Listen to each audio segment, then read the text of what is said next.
Bonjour et bienvenue pour un nouveau voyage culinaire. Aujourd'hui nous restons en France avec la daube provençale.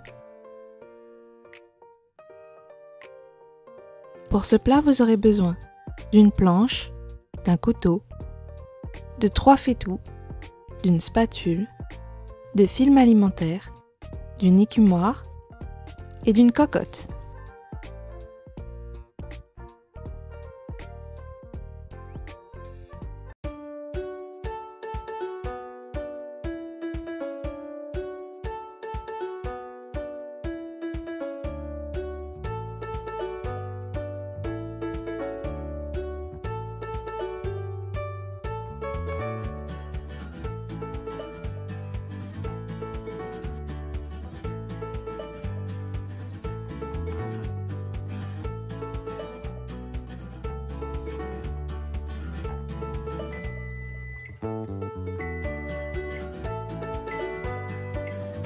Pour ce plat, vous aurez besoin d'1 kg de bœuf, comme du paleron,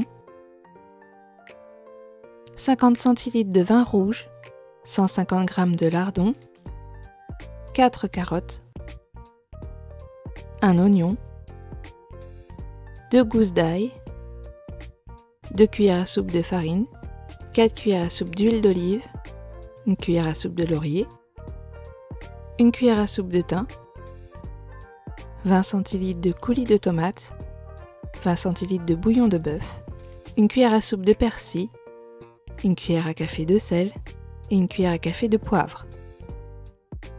On va commencer par éplucher nos carottes et les couper en rondelles. N'ayez pas peur de les faire un peu fines. La carotte ne va pas se démolir à la cuisson, même pour une cuisson longue. Vous faites donc des morceaux comme il vous convient. Vos carottes seront cuites quoi qu'il arrive.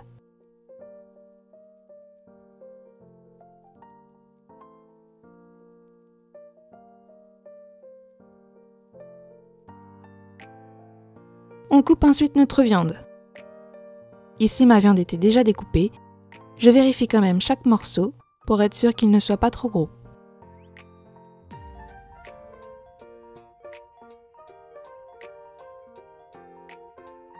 Ne les faites tout de même pas trop petits.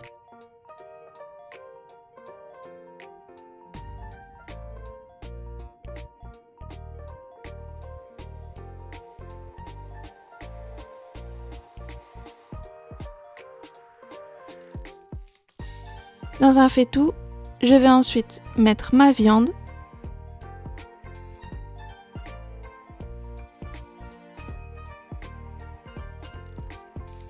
que je mélange avec mes carottes.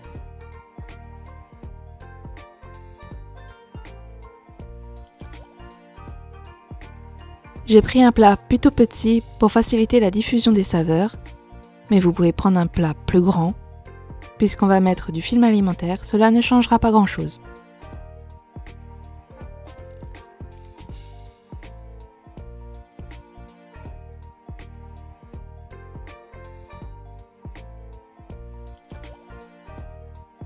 Et j'ajoute mon vin. Avec les quantités, vous devriez arriver juste à hauteur. On n'oublie pas de mettre le laurier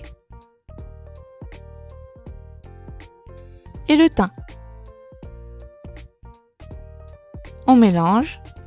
Ici, je ne m'acharne pas de trop au mélange. Du moment que les épices sont dans le vin, la diffusion va se faire.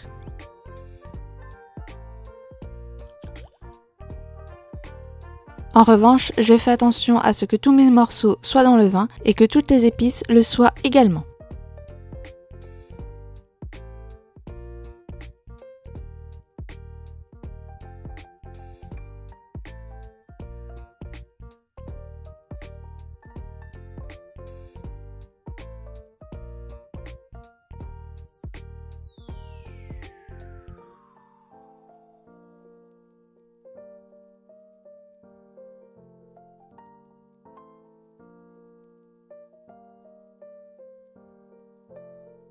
Je couvre d'un film alimentaire au contact pour favoriser la diffusion des saveurs. et on réserve notre plat 24 heures au frais.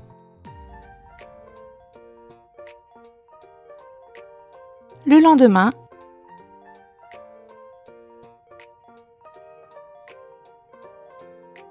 on va séparer notre viande du vin et des carottes.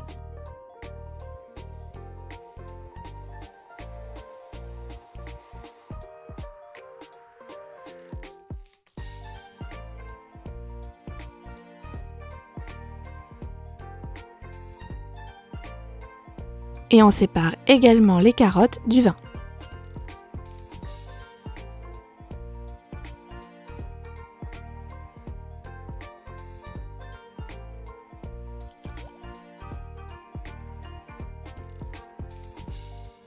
On va ensuite préparer l'oignon. Pour ça, je le coupe d'abord en deux.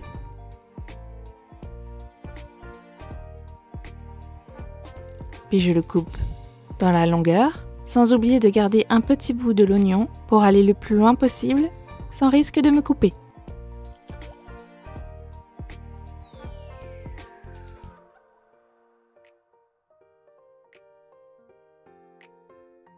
Et je coupe dans la largeur.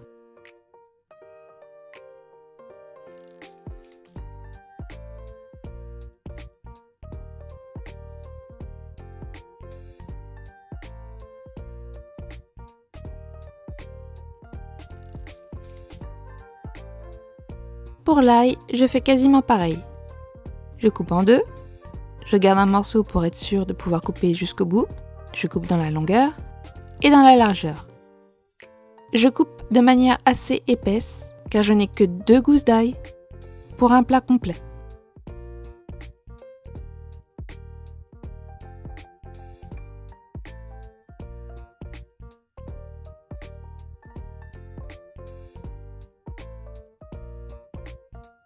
On fait ensuite chauffer notre huile dans notre cocotte et on y verse notre viande.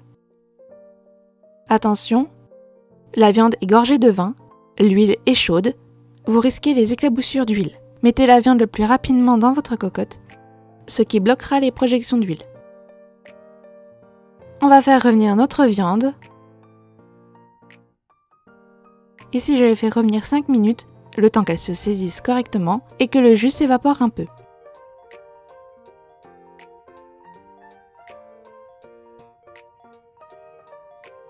Ne jetez pas le restant du jus, je l'ai mis avec ma viande. Je garde juste un petit fond pour pouvoir y faire revenir mes lardons.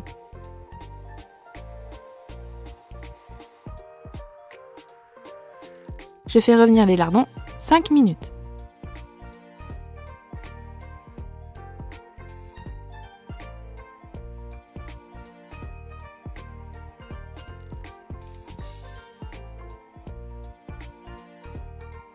Au bout de 5 minutes, les lardons devraient commencer à griller.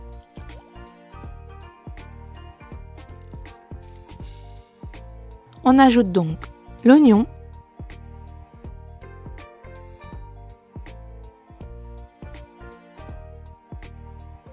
et l'ail, et c'est reparti pour 5 minutes de cuisson.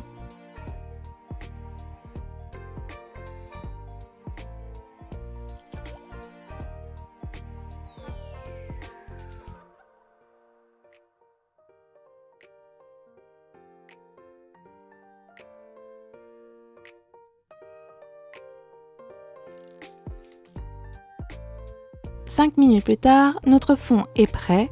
On peut donc remettre notre viande. Cette fois, il ne devrait pas y avoir de problème de projection d'huile.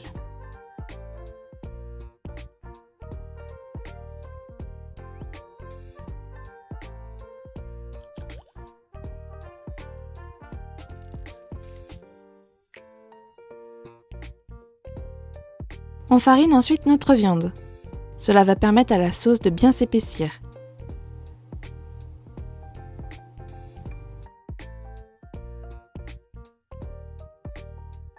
Je mets la farine avec la viande pour éviter d'avoir des grumeaux dans ma sauce.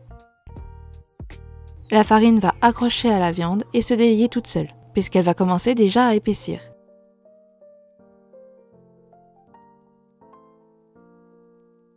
Puis je mets mes carottes.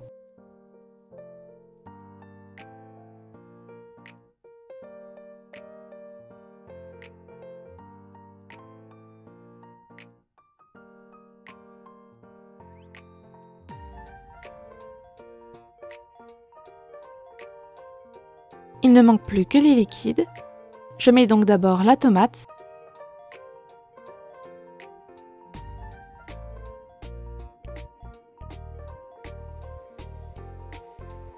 Et je mélange pour être sûr que la tomate aille bien sur chaque aliment.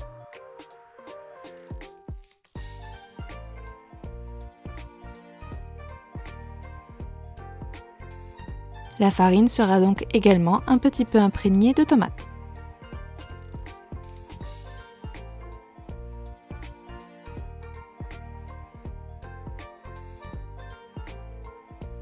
On va remettre notre vin et le bouillon.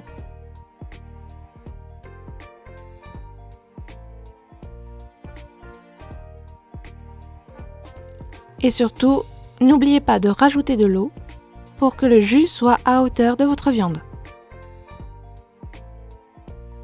Pour qu'elle cuise correctement, votre viande doit être un maximum dans le jus.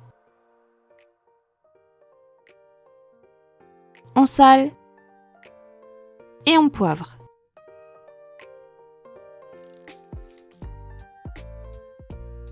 Si vous avez mis des lardons fumés, attention à ne pas trop saler. On attend ensuite que notre jus bout et on couvre et on laisse cuire pour 3 heures. Remuez régulièrement pour que la viande soit toujours dans la sauce. Au bout de 3 heures, votre daube est prête.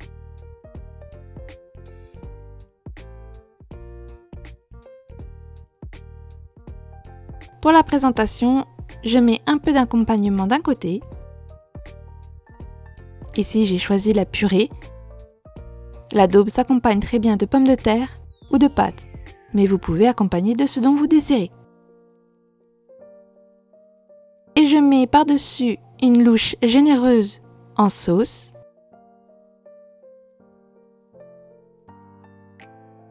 Et je n'oublie pas de remettre un petit peu de viande.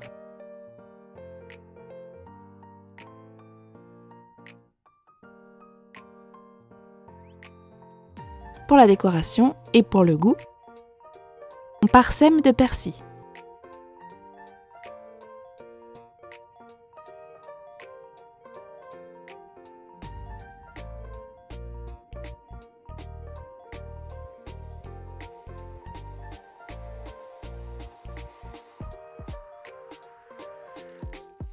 Je vous montre également comment faire la purée maison, si vous choisissez de faire cet accompagnement.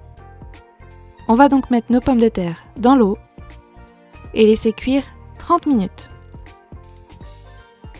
Au bout de 30 minutes, vous devez pouvoir enfoncer un couteau très facilement à l'intérieur de vos pommes de terre. Si ce n'est pas le cas, laissez cuire encore un peu plus.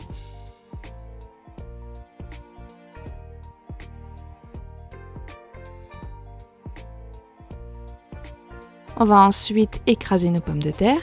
Ici, je le fais avec un écrase pommes de terre, mais vous pouvez le faire avec une julienne ou une fourchette. On écrase au maximum.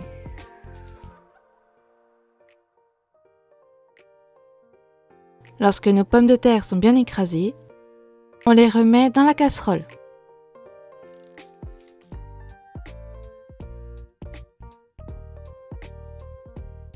J'ai fait 800 g de pommes de terre et pour 800 g de pommes de terre, je mets 80 g de beurre. Ajoutez le beurre petit à petit. Le but ici est de lisser nos pommes de terre. Si vous mettez trop de beurre d'un coup, vos pommes de terre risquent de se disloquer plutôt que de se lisser.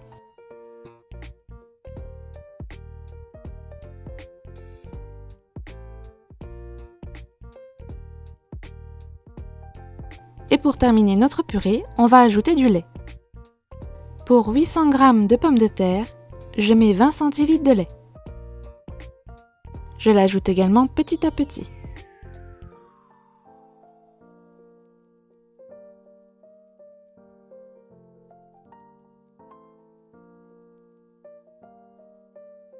Après tout cela, vous devriez obtenir une purée lisse et légère.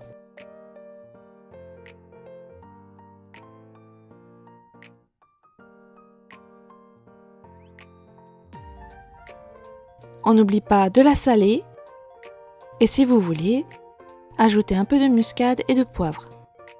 Étant donné que je sers cette purée avec une daube, je me suis contentée de sel. Bon voyage en France!